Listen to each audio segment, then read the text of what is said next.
Hello students, welcome to Biology e-learning classes. I am Piyali Nag and I will be continuing with the chapter Improvement in Food Resources. Pragya ma'am has already started the chapter and I will continue with this chapter. Today we'll start with the topic irrigation. Now, what is irrigation? Irrigation is a process of application of water in controlled amounts at regular intervals to the crops. Now, irrigation methods are always adopted at various places, especially in the areas of low rainfall, which ensures proper growth of the crops. There are actually various methods of irrigation like tube wells, dug wells. What is a tube well? You all are aware of the term tube well, where tube-like structure that are used to extract the underground water, right? Next method of irrigation is canal. A canal system is a network created to move water from one source of water, such as a stream or reservoir. The main canal is divided into branches that spread through the field so that the water can be distributed everywhere. You can see over here, this is a picture of a canal. Next method of irrigation is river lift system, where it is used to draw water from the rivers directly for irrigation purposes. This system is successful in areas where the canal system is unsuccessful. Okay. Next is tanks, where the farmers often use small storage reservoirs that can store as well as supply water in small fields. Next, rainwater harvesting. It is the best method of irrigation where rainwater is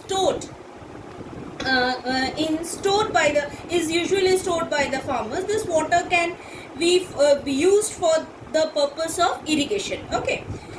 The new method of irrigation is watershed management, where small dams are built on the rivers and streams in order to increase the ground levels of the area.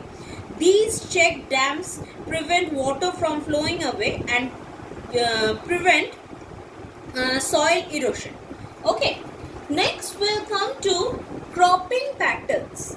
There are different types of cropping patterns which are used by the farmers in order to increase the crop yield. What does crop yield means? Crop yield means to increase the quality of the plant. How the better quality of plant can be produced by the farmers. The first type of cropping pattern, there are mainly three types of cropping patterns we'll go through.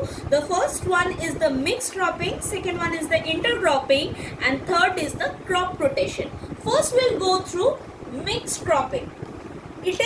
What is a mixed cropping? It is a cropping pattern in which two or more crops are grown together in the same field. The main aim of this cropping method is to ensure some yield even if one of the crop fails to grow properly, right? That means if one crop fails also, we can be benefited by the other crop.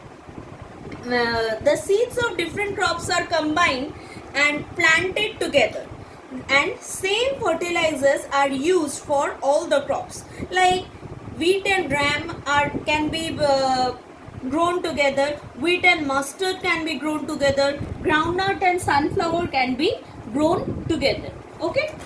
The next type of cropping pattern is intercropping. It is a cropping method where two or more crops are grown together in a field, but in a specific pattern. There is a specific pattern of growing the crops. The seeds of these crops are not combined before plantation. Both the crops use different types of fertilizers depending their own requirements. What is the main objective? The main objective of this method is to ensure maximum productivity of the crops. Since the crops have different nutrient requirements, they would use maximum nutrients from the soil. Usually what happens in intercropping, the waste product of one crop is the utilizing nutrient of the other crop. So the soil is not too much enriched by the nutrient, but also the soil is never deficient with any kind of nutrient.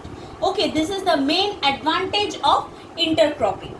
Now, diseases and pests would also not easily spread to all the crops. For example, the main example of intercropping are soya bean and maize are grown together. Finger millets and cowpea can be grown together. Okay. The next type of cropping is crop rotation.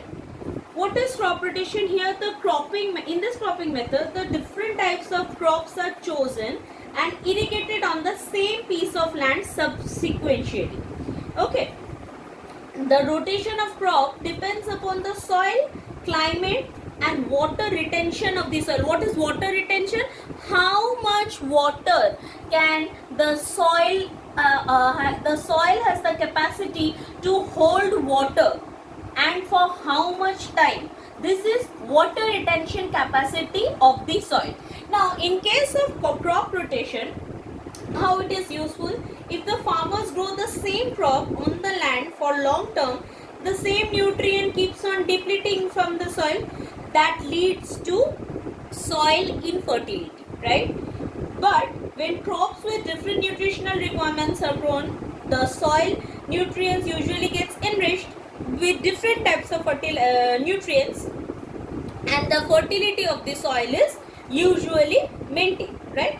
Again, different crops are not susceptible to all kinds of pests and diseases. Planting different crops on rotation can lead to a better yield. Crop rotation also allows reduction in the number of fertilizers and pesticides of the fields. Okay, so please go through the difference between the different types of crop production. Go through the difference. You will find it in your NCERT as well.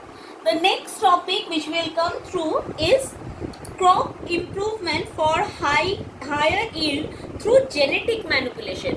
Before we come to crop improvement, the implementation of genetic manipulation in crop improvement, first we need to know what is genetic manipulation.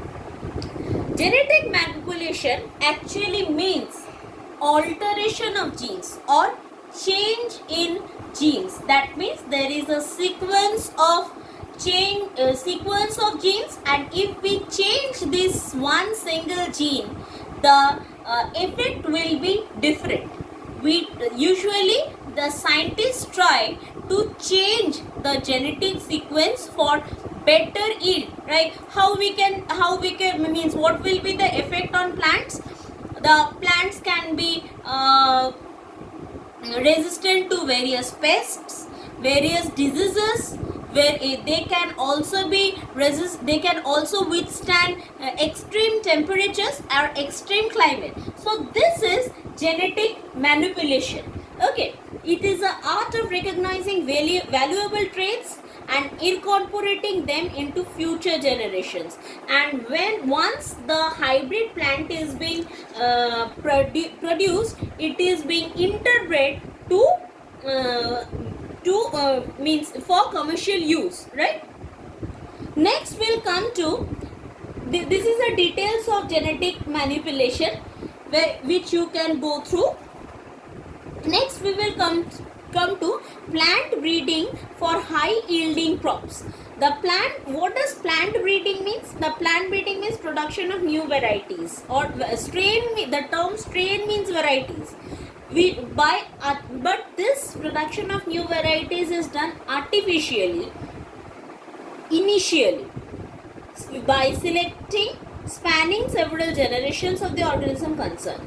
Okay, plant breeding is a science as well as the art of improving genetic makeup of plant in relation to their economic use.